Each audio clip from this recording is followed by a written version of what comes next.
નમસ્કાર, હું ચિરાગ. 10 સુધીમાં આપનું સ્વાગત છે. ક્રિકેટર રવિન્દ્ર જાડેજાએ ટ્વીટ કરી ભાજપને ટેકો જાહેર કર્યો છે.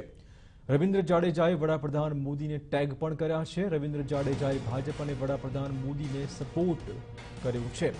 રવિન્દ્ર જાડેજાના પત્ની રીવાબા ભાજપમાં છે અને બહેન અને પિતા તાજેતરમાં જ કોંગ્રેસમાં જોડાઈ ગયા છે.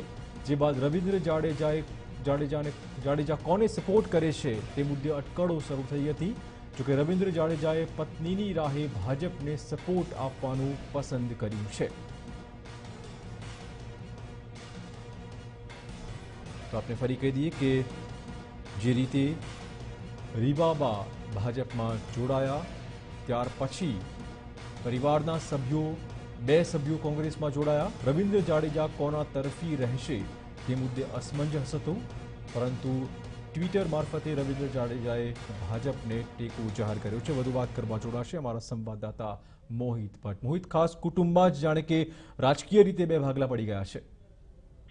ચિરાગ, રવિન્દ્ર જાડેજાના પરિવારમાં છેલ્લા 2 દિવસથી જે રીતે ડ્રામા જોવા મળ્યો અને જે રાજકીય યુદ્ધ જોવા મળ્યું હતું, આ રાજકીય યુદ્ધમાં રવિન્દ્ર જાડેજા છે તે પત્ની સાથે હોવાનું હવે સ્પષ્ટ થઈ ગયું છે. કારણ કે રવિન્દ્ર જાડેજાએ જે ટ્વિટર મારફતે જે ટ્વીટ કર્યું છે તેમાં તેમણે કહ્યું છે કે તે નરેન્દ્ર મોદી સાથે જે ભાજપ સાથે છે ને તેને પોતાના ટ્વીટમાં નરેન્દ્ર મોદી સાથે રીવાબાને પણ ટેગ કર્યા છે. એટલે વાત સ્પષ્ટ થઈ ગઈ છે કે રવિન્દ્ર જાડેજા છે તે ભાજપ સાથે જે મહત્વનું છે કે તેમના બહેન અને પિતા 2 દિવસ પહેલા જ કોંગ્રેસમાં જોડાયા હતા. એટલે એ વાત સ્પષ્ટ થઈ ગઈ છે કે જે જાડેજા પરિવારનું જે રાજકીય યુદ્ધ ચાલી રહ્યું હતું તેમાં રવિન્દ્ર જાડેજા પત્ની સાથે છે અને ભાજપ સાથે. ચિરાગ, ધન્યવાદ મોહિત તમામ જાણકારી બદલ.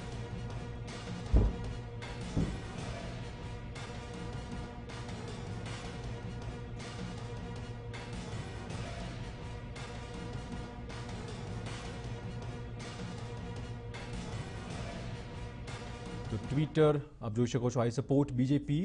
નરેન્દ્ર મોદીને ટેગ કરાયા છે. જય હિન્દ લખવામાં આવ્યું છે. હેશટેગ રીવાબા જાડેજા. ટૂંકમાં રવિન્દ્ર જાડેજાએ પોતાનું મન સ્પષ્ટ કર્યું છે કે તે પત્નીની રાહે ભાજપને જ ટેકો જાહેર કરશે. નરેન્દ્ર મોદીને પણ આ ટ્વીટમાં ટેગ કરાયા છે.